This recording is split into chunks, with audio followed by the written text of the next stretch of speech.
Akbar, sir. Honorable Speaker, sir. So through you, I would like to ask the Finance Minister, is that what is the financial allocation made for setting up or starting this new 21 medical colleges, sir?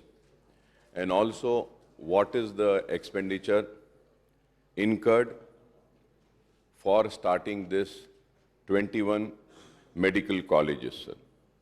And also, sir, the third question I would like to ask is, what would be the additional financial burden on the Department of Health and Medical Education because of this new 21 medical colleges, sir? Sir, I would also like to know from Honorable Finance Minister, yesterday also I had asked the same question, sir. What is the estimated amount for starting a new medical college and a hospital? What would be the total expenditure for salaries of teaching and non-teaching staff in these 21 medical colleges, sir?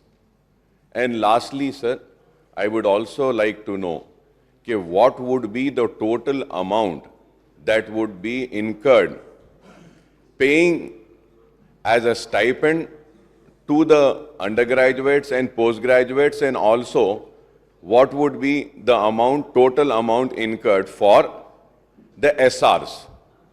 And lastly, I would like to know, sir, from Honorable Finance Minister Saab, is that please let this House know as to what is the amount that the government spends on making one doctor, and what is the amount that government spends in making one postgraduate, and what is the amount that government spends in making one super specialty. And also, sir, I would like to bring to your kind notice, sir. Sir, right from the year 21, for the year 21, 22, 22, 23, sir, the scholarship has not been paid to the medical colleges.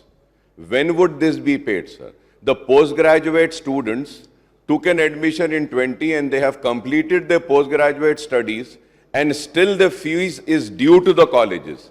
Yesterday, Honorable Minister Saab was saying that we are paying the salaries only 1 year, but here, sir, from last 3 years, it has not been paid. I can give an example of my own medical college. 6 crores of rupees are due to Deccan College of Medical Sciences for the year 2021, 21, 22, 22 and 23, sir, also for the postgraduate also, sir. I hope that Honorable Minister Saab would give me a specific reply for the questions raised, sir. Minister Garu. Akbar भाई ने इतना पूछा, ये तो short discussion में convert कर दीजिए, मैं एक आधा घंटा प्रिपेयर होकर जवाब दे सकता हूँ. You know, sir, this is a question hour, but still I'll try my best to answer all his questions. గౌరవనీయులు మన గ్యాదర్ కిషోర్ గారు, డాక్టర్ సంజయ్ గారు, డాక్టర్ ఆనంద్ గారు, అక్బరుద్దీన్ ఓవైసీ గారు మరి పలు షార్ట్ డిస్టెన్స్ క్వశ్చన్స్ వేయడం జరిగింది. అయితే అధ్యక్ష, నిజంగా చెప్పాలంటే తెలంగాణ రాష్ట్రం వైద్య రంగంలో కూడా ఒక విప్లవాన్ని సృష్టించిందని చెప్పుకోవచ్చు అధ్యక్ష. ఎట్లయితే గౌరవ ముఖ్యమంత్రి కేసీఆర్ గారి నాయకత్వంలో ఇలా white revolution, pink revolution, green revolution మనం ఎట్లయితే సాధించామో, ఈరోజు జిల్లాకు ఒక ప్రభుత్వ మెడికల్ కాలేజీని ఏర్పాటు చేసి వైట్ కోట్ రెవల్యూషన్ కూడా సృష్టించింది మన తెలంగాణ ప్రభుత్వం. ధాన్యం ఉత్పత్తిలో నంబర్ 1గా నిలిచాం. డాక్టర్ల ఉత్పత్తిలో కూడా తెలంగాణ నంబర్ 1లో నిలవబోతుందని నేను ఎంతో సంతోషంగా ఈ సభ ద్వారా ప్రజలకు తెలియజేస్తా ఉన్నాను అధ్యక్ష. ఒకనాడు మన పిల్లలు డాక్టర్ చదవాలంటే ఒక కలలాగా ఉండేది, కానీ ఆ కలను నిజం చేశారు మన ముఖ్యమంత్రి కేసీఆర్ గారు. కొంతమంది పిల్లలు సీట్లు రాక ఎంతో వ్యయప్రయాసాలకు లోనై పక్క రాష్ట్రాలకు, వివిధ దేశాలకు వెళ్ళి చదువుకునేటువంటి పరిస్థితులు ఉండేవి. ఉక్రెయిన్కో, రష్యాకో, చైనాకు పోయి చదవాలంటే అక్కడ భాష నేర్చుకొని, రష్యన్ భాష, చైనీస్ భాష నేర్చుకొని ఆ భాషలో చదువుకొని ఎంత ఇబ్బందులు మన పిల్లలు పడ్డారో కూడా తెలియంది కాదు అధ్యక్ష. కానీ ఈరోజు ముఖ్యమంత్రి గారు మన రాష్ట్ర అవసరాలను, కరోనా లాంటి వైరస్లు వచ్చినప్పుడు తట్టుకొని నిలబడే విధంగా ప్రతి జిల్లాకు ఒక ప్రభుత్వ మెడికల్ కాలేజ్ పెట్టారు అధ్యక్ష. గతంలో అధ్యక్ష ఉమ్మడి ఆంధ్రప్రదేశ్లో ఉన్నప్పుడు కనీసం ఒక జిల్లాకు డిగ్రీ కాలేజీలు కూడా గత ప్రభుత్వాలు ఏర్పాటు చేయలేకపోయినాయి. రంగారెడ్డి జిల్లాలో ఒక్క ప్రభుత్వ డిగ్రీ కాలేజ్ లేకుండా అధ్యక్ష. ఇదే సభలో ఆ రోజు మేము మాట్లాడినాం అధ్యక్ష. అంటే గత ప్రభుత్వాలు 10 జిల్లాలు ఉన్న తెలంగాణలో ఒక జిల్లాకు ఒక డిగ్రీ కాలేజ్ పెట్టలేకపోతే ఇవాళ 33 జిల్లాలుగా మార్చి ప్రతి జిల్లాకు ప్రభుత్వ మెడికల్ కాలేజీ పెట్టి గౌరవ ముఖ్యమంత్రి గారు చరిత్ర సృష్టించిన విషయాన్ని మీ ద్వారా గౌరవ సభ్యుల దృష్టికి తెస్తా ఉన్నాను అధ్యక్ష. ఎంబీబీఎస్ సీట్ల అధ్యక్ష రాష్ట్రం ఏర్పడ్డప్పుడు 2850 ఉంటే ఈరోజు 8515 ఎంబీబీఎస్ సీట్లకు పెంచుకోవడం జరిగింది. అదేవిధంగా పీజీ సీట్ల అధ్యక్ష 1183 నుంచి 2890 పీజీ సీట్లు కూడా పెంచుకోవడం జరిగింది అధ్యక్ష. అధ్యక్ష ఈ విద్యా సంవత్సరంలో దేశం మొత్తం 2200 ఎంబీబీఎస్ సీట్లు ప్రభుత్వ రంగంలో ఏర్పడితే అందులో 900 ఎంబీబీఎస్ సీట్లు ఒక్క తెలంగాణ రాష్ట్రంలో ఏర్పడ్డాయి అధ్యక్ష. అంటే దేశం మొత్తం 1300 ఎంబీబీఎస్ సీట్లు వస్తే ఒక తెలంగాణలో 900 ఎంబీబీఎస్ సీట్లు మన ఒక్క రాష్ట్రంలో ఏర్పడ్డాయి. అంటే దేశంలో వచ్చిన ఎంబీబీఎస్ సీట్లలో 43% ఒక తెలంగాణ రాష్ట్రంలో వస్తే మిగతా 57%లో 27 రాష్ట్రాలు, కేంద్రపాలిత ప్రాంతాలు, కేంద్ర ప్రభుత్వ సంస్థలు అన్నీ కలిపి వాళ్ళు 1300, ఒక్క తెలంగాణ 900 ఎంబీబీఎస్ సీట్లతో 43% మరి మన సీట్లు సాధించుకోవడం జరిగింది అధ్యక్ష. రాష్ట్రం ఏర్పడ్డ తర్వాత అధ్యక్ష మెడికల్ కాలేజీల సంఖ్య 3 రెట్లు పెరిగింది అధ్యక్ష. ఎంబీబీఎస్ సీట్ల సంఖ్య 3 రెట్లు పెరిగింది అధ్యక్ష. అంటే 60 ఏళ్లలో 2850 సీట్లుంటే కేవలం ఈ 9 సంవత్సరాల్లో ఆ సంఖ్యను 8515కు తీసుకుపోయాం అధ్యక్ష. పీజీ సీట్లు 2.5 రెట్లు పెరిగాయి అధ్యక్ష. సూపర్ స్పెషాలిటీ సీట్లు 2.5 రెట్లు పెరిగాయి అధ్యక్ష. ప్రతి లక్ష జనాభాకు 22 ఎంబీబీఎస్ సీట్లతో దేశంలో తెలంగాణ ప్రథమ స్థానంలో ఉంది అధ్యక్ష. అదేవిధంగా పీజీ సీట్లలో కూడా ప్రతి లక్ష జనాభాకు 8 పీజీ సీట్లతో దేశంలో మన రాష్ట్రం 2వ స్థానంలో ఉన్నటువంటి విషయాన్ని మీ ద్వారా గౌరవ సభ్యులకు తెలియజేస్తా ఉన్నాను అధ్యక్ష. అధ్యక్ష గౌరవ సభ్యులు దాదాపు కిషోర్ గారు అదేవిధంగా అక్బరుద్దీన్ ఓవైసీ గారు కొన్ని కామన్ క్వశ్చన్స్ కూడా ఉన్నాయి అధ్యక్ష. ఒక మెడికల్ కాలేజీ పెట్టడానికి ఎంత ఖర్చు అవుతుంది అన్నారు. ఒక 100 సీట్ల మెడికల్ కాలేజీ పెట్టాలంటే 300 కోట్ల రూపాయలు అవుతుంది అధ్యక్ష. 150 సీట్లతో మెడికల్ కాలేజీ పెట్టాలంటే 500 కోట్ల రూపాయలు ఖర్చు అవుతుంది అధ్యక్ష. కాలేజీ ప్లస్ హాస్పిటల్ కలిపి 100 సీట్ల మెడికల్ కాలేజీ ఉన్నటువంటి చోట 430 పడకల ఆసుపత్రి ఉండాల్సిన అవసరం ఉంటుంది. 150 పడకల మెడికల్ కాలేజ్ అయినట్టయితే 650 బెడెడ్ హాస్పిటల్ అక్కడ ఉండవలసినటువంటి అవసరం ఉంటుంది అధ్యక్ష. అదేవిధంగా ఒక డాక్టర్ను చదివించడానికి ఎంత ఖర్చు అవుతుంది, మరి ఆ పిల్లలు ఎంత ఫీజు కడుతున్నారని చెప్పి కూడా గౌరవ సభ్యులు అడిగారు అధ్యక్ష. అధ్యక్ష దేశంలోనే అతి తక్కువ ఎంబీబీఎస్ ఫీజు ఉన్న రాష్ట్రాల్లో మన తెలంగాణ రాష్ట్రం ఒకటి అధ్యక్ష. కేవలం పిల్లలు 10,000 రూపాయల ఫీజు మాత్రమే కడతారు అధ్యక్ష. 10,000 రూపాయల ఫీజుతోని ఇవాళ ప్రభుత్వ మెడికల్ కాలేజీల్లో పిల్లలు అడ్మిషన్ పొందడం జరుగుతూ ఉంది అధ్యక్ష. కానీ ఒక డాక్టర్ను మనం తయారు చేయాలంటే, ఒక ఎంబీబీఎస్ డాక్టర్ను తయారు చేయాలంటే రాష్ట్ర ప్రభుత్వం ఒక విద్యార్థి మీద 30 లక్షల రూపాయలు దాదాపుగా ఖర్చు పెడుతుంది అధ్యక్ష. అదే పీజీ డాక్టర్ను తయారు చేయాలంటే 45 లక్షల రూపాయలు ఖర్చు పెడుతుంది అధ్యక్ష. సూపర్ స్పెషాలిటీ డాక్టర్లను తయారు చేయాలంటే దాదాపు 75 లక్షల రూపాయలు ప్రభుత్వం వారి మీద ఖర్చు పెట్టడం జరుగుతుంది అధ్యక్ష. ఇకపోతే అధ్యక్ష మరి మా గౌరవ సభ్యులు కిషోర్ గారు ఇంకా స్పెసిఫిక్గా కూడా 1-2 విషయాలు చెప్పారు. వాటిని కూడా మేము దృష్టిలో పెట్టుకుంటాం. పీజీ సీట్ల సామర్థ్యం కూడా పెంచాలన్నారు. నేను ఇందాకే చెప్పిన పీజీ సీట్లు కూడా 2.5 రెట్లు పెంచాం. అంతేకాకుండా రాబోయే రోజుల్లో పీజీ సీట్లు పెంచడంలో ఏ డిపార్ట్మెంట్స్లో అయితే డిమాండ్ ఉందో ఆ డిపార్ట్మెంట్స్లోనే పీజీ సీట్లు పెంచే దిశగా, అంటే ఫ్యూచర్లో డిమాండ్ ఉన్న కోర్సెస్ను మన ప్రభుత్వ మెడికల్ కాలేజీల్లో పెంచే దిశగా కూడా ప్రభుత్వం ఆలోచిస్తుంది అధ్యక్ష. డాక్టర్ సంజయ్ గారు మా దగ్గర ఇంకా కొంచెం స్టాఫ్ అవసరం ఉంది అని అన్నారు. మొన్న దాదాపు 140-150 మందిని ఈరోజు జగిత్యాల మెడికల్ కాలేజీలో పనిచేస్తున్నారు. ఇంకేదైనా 1-2 డిపార్ట్మెంట్లో షార్ట్ ఫాల్ ఉంటే తప్పకుండా వాటిని కూడా నియమించడానికి ప్రయత్నం చేస్తాం అధ్యక్ష. డాక్టర్ ఆనంద్ గారు మాట్లాడుతూ మరి తెలంగాణ విద్యార్థులకు సీట్లు వచ్చే విధంగా ఏదైనా నిబంధనలు సవరించారు అన్నారు అధ్యక్ష. ఈ ప్రైవేట్ కాలేజెస్లో, ప్రైవేట్ మెడికల్ కాలేజెస్లో ఉండే బి కేటగిరీ సీట్స్లో కూడా ఖచ్చితంగా తెలంగాణ పిల్లలకే ఇవ్వాలని నిబంధనలను సవరించడం ద్వారా మన పిల్లలకు ఎక్కువ సీట్లు వచ్చే విధంగా మన ప్రభుత్వం నిర్ణయం తీసుకుంది అధ్యక్ష. అదేవిధంగా తెలంగాణ ఆంధ్రప్రదేశ్ విభజన సందర్భంగా 10 సంవత్సరాల పాటు 15% సీట్లు రెండు రాష్ట్రాల పిల్లలు పోటీ పడే విధంగా అప్పుడు నిబంధన పెట్టారు.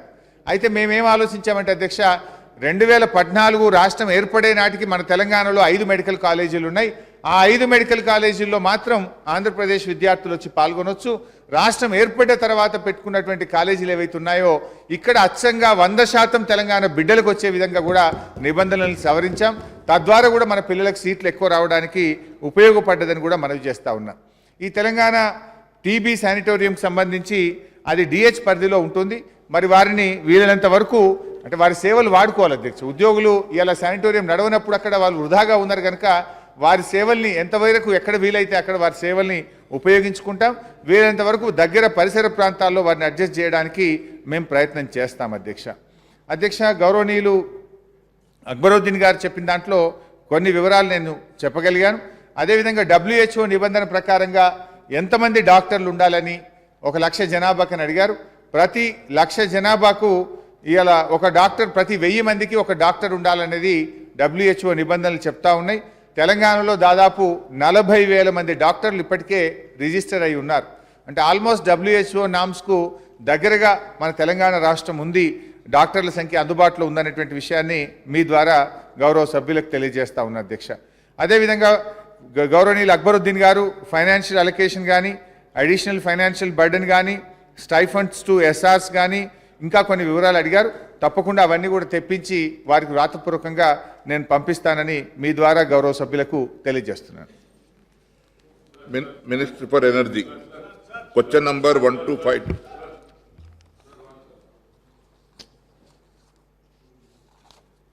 Honorable Speaker, sir, through you, I would like to once again ask the Honorable Minister Saab out of the questions which I have asked. Only one question was answered. The rest of the questions haven't been answered. Sir, we are starting a new medical college, so we have to have the financial allocation for the colleges. And at the same time, sir, anyway, Honorable Minister Saab had said he will send me the reply. I thank him that he would send me the reply.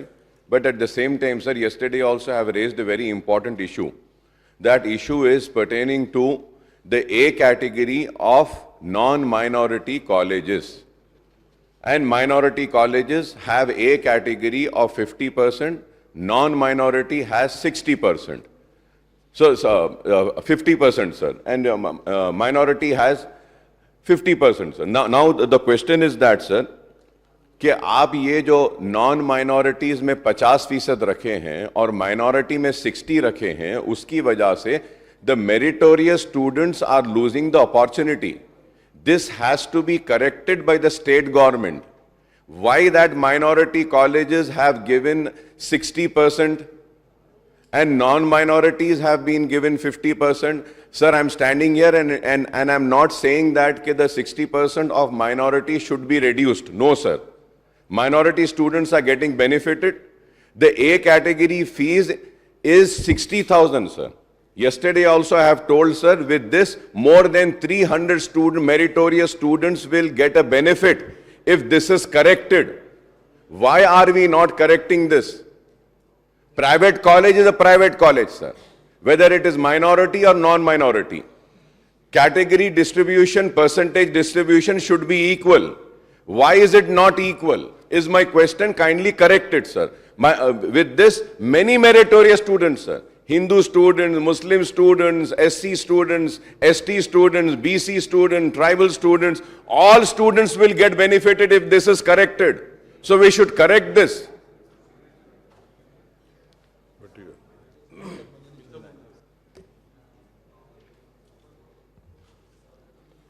అధ్యక్ష, నిన్న కూడా నేను గౌరవ మంత్రి గారిని చర్చ సందర్భంగా ఒక అంశం అడిగాను అధ్యక్ష. ఈరోజు కూడా మళ్ళీ మీ ద్వారా అడుగుతా ఉన్నాను. ప్రభుత్వ పరంగా పెట్టే మెడికల్ కాలేజెస్లో చాలా సంతోషం, తెలంగాణ విద్యార్థులందరికీ ఇక్కడ సంపూర్ణంగా సీట్లు వచ్చేటట్టుగా పెట్టారని చెప్పినందుకు. అట్లాగే ప్రైవేట్ కాలేజెస్లో కూడా, యూనివర్సిటీస్లో కూడా పెట్టేటువంటి మెడికల్ కాలేజెస్లో ఆ సంఖ్యని 25% బదులు 50% పెంచండి. అట్లాగే SC, ST, BC minority students కూడా కంపల్సరీ దయచేసి, ఎందుకంటే ఈ రాష్ట్రం ప్రత్యేకంగా ఎక్కువగా వెనకబడినటువంటి వర్గాలు, దళిత గిరిజనులు, మైనారిటీస్ ఉన్నటువంటి రాష్ట్రం, వాళ్ళకి అవకాశాలు వచ్చేటట్టుగా రూల్ ఆఫ్ రిజర్వేషన్ కంపల్సరీ పెట్టేటట్టుగా విజ్ఞప్తి చేస్తూ ఉన్నాను. అట్లాగే మూడోది సార్ ఈ స్టూడెంట్స్కి స్టైఫండ్ ఇచ్చే కార్యక్రమంలో భాగంగా అలోపతి స్టూడెంట్స్కి పీజీ స్టూడెంట్స్కి అవుట్సోర్సింగ్ చేసేటువంటి వాళ్ళకి ఏ రకంగా అయితే స్టైఫండ్ ఇస్తూ ఉన్నారో హోమియోపతి యునాని ఆయుర్వేదిక్ ఆయుష్లో పనిచేసేటువంటి చదువుకునేటువంటి విద్యార్థులకు కూడా ఆన్ పార్ అలోపతి స్టూడెంట్స్కి ఇచ్చినట్టుగా స్టైఫండ్ ఇచ్చేటట్టుగా ప్రభుత్వం చర్యలు తీసుకోవాల్సిందిగా నేను విజ్ఞప్తి చేస్తూ ఉన్నాను. గతంలో ఉండింది అధ్యక్ష, గత 2016 నుంచి ఇది కంటిన్యూ చేయట్లేదు. దయచేసి దాన్ని పరిశీలించి చర్య తీసుకోవాల్సిందిగా కోరుతాను. మినిస్టర్ గారు. కర్ణనా సాబ్. గౌరవనీయులు అక్బరుద్దీన్ ఓవైసీ గారు చెప్పినటువంటి మైనార్టీ రెసిడెన్షియల్ స్కూల్ సంబంధించినటువంటి ఫీజు విషయంలో ఇది ఈ మైనార్టీ కాలేజెస్ విషయంలో మైనారిటీ మెడికల్ కాలేజెస్ విషయంలో ఇది మా ప్రభుత్వం తీసుకున్న నిర్ణయం కాదు. ఇది గత కాంగ్రెస్ ప్రభుత్వ హయాంలో గత కొన్ని సంవత్సరాలుగా జరుగుతున్నటువంటిదే తప్ప కొత్త నిర్ణయం కాదు. బట్ గౌరవనీయులు అక్బరుద్దీన్ గారు నిన్న కూడా చెప్పారు, దీని మీద త్వరలోనే ఒక మీటింగ్ కండక్ట్ చేసి దీన్ని వీలైనంత త్వరగా దాన్ని పరిష్కరించేటువంటి ప్రయత్నం చేస్తాం. ఇకపోతే గౌరవనీయులు బట్టి విక్రమార్క గారు వారు డీమ్డ్ యూనివర్సిటీస్ గురించి మెన్షన్ చేశారు. మన రాష్ట్రంలో 56 ప్రభుత్వ ప్రైవేట్ మెడికల్ కాలేజీలు ఉంటే 28 ప్రభుత్వ మెడికల్ కాలేజీలు, 27 ప్రైవేట్ మెడికల్ కాలేజీలు, ఒకటి మాత్రమే డీమ్డ్ యూనివర్సిటీ మెడికల్ కాలేజ్ ఉంది. ఈ డీమ్డ్ యూనివర్సిటీస్కి ఎన్ఎంసి నేషనల్ మెడికల్ కౌన్సిల్ అనుమతి ఇవ్వడం జరుగుతుంది. ఇది దేశవ్యాప్తంగా ఇతర రాష్ట్రాల్లో ఏ పద్ధతి అయితే ఉందో మన రాష్ట్రంలో కూడా అదే పద్ధతి ఎన్ఎంసి నిబంధనలకు అనుగుణంగా జరుగుతుంది. మన దగ్గర గత కాంగ్రెస్ ప్రభుత్వ హయాంలోనే గీతం యూనివర్సిటీ అని ఒక డీమ్డ్ యూనివర్సిటీకి అనుమతి ఇచ్చారు. ఇప్పుడు గీతం యూనివర్సిటీకి ఏ విధి విధానాలు నిబంధనలు ఉన్నాయో మన రాష్ట్రంలో కొత్తగా వచ్చినటువంటి డీమ్డ్ మెడికల్ యూనివర్సిటీ ఏదైతే ఉందో దానికి కూడా అదే విధి విధానాలు ఉంటాయనే విషయాన్ని మీ ద్వారా సభ్యులకు తెలియజేస్తున్నాను. Question number 1252 minister for energy. అధ్యక్ష, గౌరవ సభ్యులు అడిగిన ప్రశ్నకు సమాధానం ఏ ప్రశ్నకు సమాధానం లేదండి. అయితే తెలంగాణ రాష్ట్రంలోని సింగరేణి ప్రాంతంలో ఉన్న 4 బొగ్గు బ్లాక్లను కేంద్ర ప్రభుత్వం వేలం ద్వారా కేటాయింపులకు అవకాశం ఇచ్చింది. అధ్యక్ష, బి ప్రశ్న ఈ ప్రశ్న ఉత్పన్నం కాదు. సి ప్రశ్న ఇది కూడా ఈ ప్రశ్న ఉత్పన్నం కాదు. అధ్యక్ష,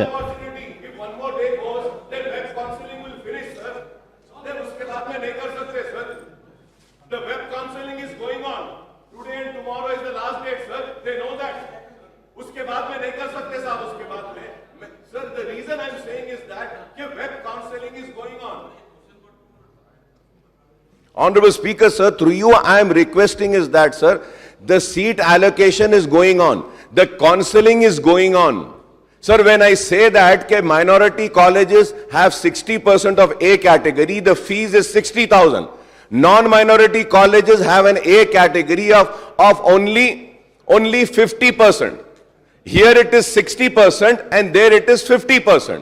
Because of this, sir, more than 350 students will be losing an opportunity.